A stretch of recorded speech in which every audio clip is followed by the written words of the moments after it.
Nah, di Islam, saya ulang lagi di Islam, dengan tanda kutip kesalahan-kesalahan kecil gini ku zaman Nabi, sahabatnya Nabi, iku kabeh iku dadi berkah. Makanya nggak ada ilmu sebarokah kayak zaman Nabi. Wong goblok wae dadi berkah. Sampai Nabi ngendikan aksaru ahlil jannah al-bulu, akeh-akeh penduduk swarga iku wong goblok. Mergo wong goblok iku piye? Apa dimangkeli iku ya gaweane pangeran. Nabi itu pernah disomasi wong goblok. Itu ya piye? Nabi kan cerita kiamat tuh gini. Yang kemarin nggak jadi itu. Kiamat di Indonesia kan berapa kali ya? 999 terus 2000 berapa? 12 terus Jumat apa kan sering mau ada kiamat itu. Saya sering ditanya tamu, Gus, entah ini kiamat teng putih, entah ini nengene barang aku, aneh-aneh. Ngkarwan layak alamuha illahu bokas bakas. Nak misalnya tenan piye Gus? Ya tenan sing kena kowe sik, anak aku gak. Wah sesuk tak jak ngenteni kiamat ora sida kiamat. Aneh-aneh. Saya ulang lagi. Ketika Nabi cerita dasarnya kiamat itu sahabat itu nggak mikir, padahal mereka orang-orang pinter. Si mikir wong desa malah. Ya Rasulullah mata sa'ah, engkau itu cerita kiamat terus tapi nggak jelas tanggalnya. Lalu itu kapan? Wah kaget sahabat, oh, pinter juga.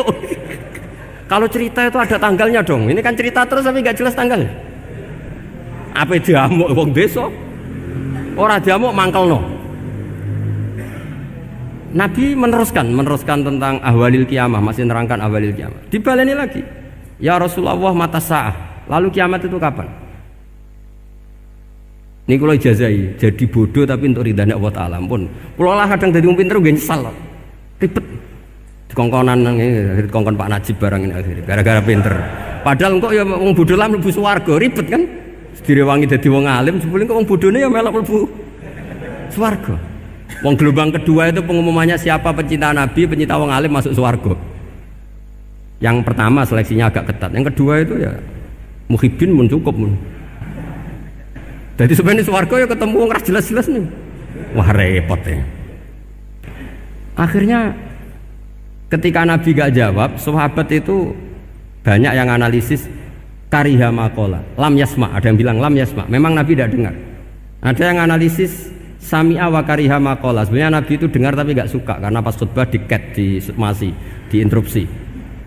Karena diulang-ulang lagi akhirnya akhirnya Arabi tadi mengulang-ulang lagi, akhirnya Nabi jawab. Karena Nabi itu orang yang sangat pintar, jawabnya ma'atatalaha, kamu kok berani tanya kiamat kapan, persiapan kamu apa? Fawawahi ma'atatulaha kabira sholatin wala siyamin wala kata wa kata walakinni uhibbuka. Ya menang ya pede. Apa Nabi tanya persiapan saya? Oh kalau sholat saya biasa kok bangga. Wes wong desa biasa kok. Fawawahi ma'atatulaha kabira sholatin, saya sholatnya biasa, puasa biasa. Maksudnya yang wajib-wajib tok lah, ndak aneh-aneh. Tapi walakinni uhibbuka, tapi saya ini mencintai engkau. Apa jawabannya Nabi? Almar'u ma'aman ahabba. Dan itu melegenda seluruh dunia, baru kayak Bedui. Jadi semua orang yang hafal hadis almar'u ma'aman ahabba atau anta ma'aman ahbabta, itu barokatu hadal badui, karena berkahnya orang Bedui. Dan hadis itu mutawatir karena dikatakan Nabi ketika khutbah, orangnya banyak yang hadir banyak.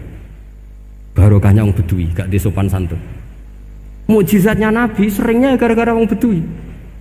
Nabi khutbah, wis khutbah cerita akhirat, cerita kebaikan. Ya Rasulullah, kok khutbah mohon bakas akhirat kebaikan. Sekarang itu tidak ada hujan, halakatil amwal. Sekarang harta hilang semua. Hewan-hewan sudah mau mati semua karena apa? Kekeringan. Mohon jenengan rasa bakas niku, pun jaluk udan mohon.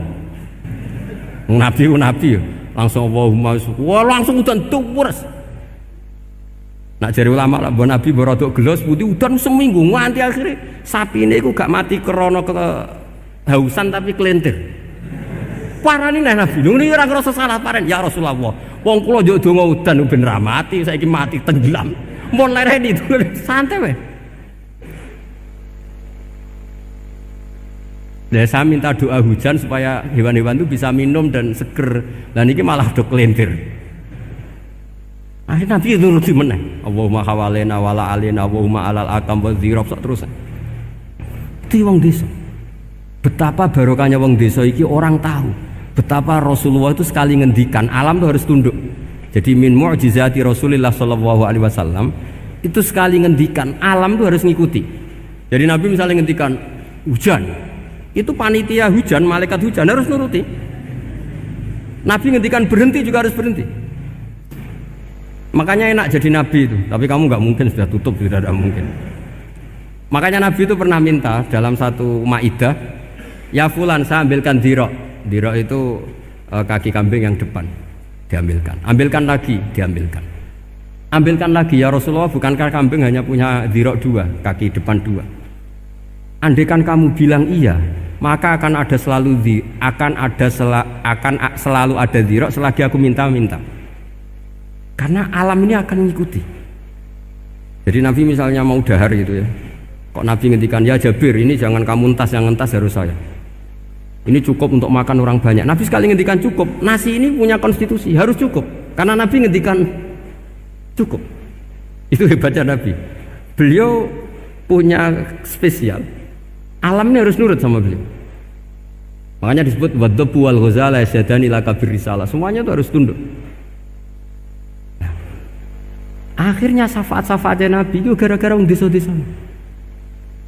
Saya itu pengagum wong bodoh ya, termasuk hadisul Arabi tadi. Ada orang desa tanya, ya Rasulullah nanti kalau saya mati itu yang ngisap siapa ya? Allah ya. Wah bagus lah, terus langsung mulai. Barang mulai, abe guyu-guyu. Nabi piye karpe? Dipanggil lagi. Ya Arabi, kenapa kamu tertawa-tawa terus pulang? Ya bagus lah kalau yang ngisap Allah. Selama ini hubungan sama Allah saya baik-baik saja. Tapi Nabi muji faqhu hadzal Arabi, wis pinter kowe cong. Terus pernah lagi ada orang Bedui tanya, hal yadhakur rabbu ya Rasulullah, apakah Tuhan itu pernah senyum, pernah tertawa? Naam, kata Nabi, ya pernah. Lan na'dima min rabbin yadhaku khairan. Kalau Tuhan pernah senyum, pernah tertawa, wah orang kalau pernah tertawa itu pasti baik. Ya baguslah, enggak apa-apa.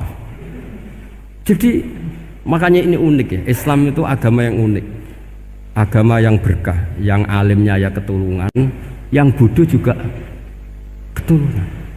Karena memang agama ini untuk semua, lil alamin, untuk semua.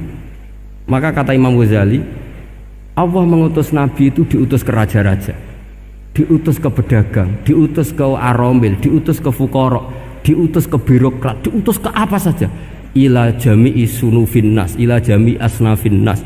Bahwa semua yang mengapresiasi kenabiannya Nabi itu mulai raja, pedagang, PNS, birokrat, orang miskin, orang apa saja mengapresiasi dakwahnya Rasulullah sallallahu alaihi wasallam.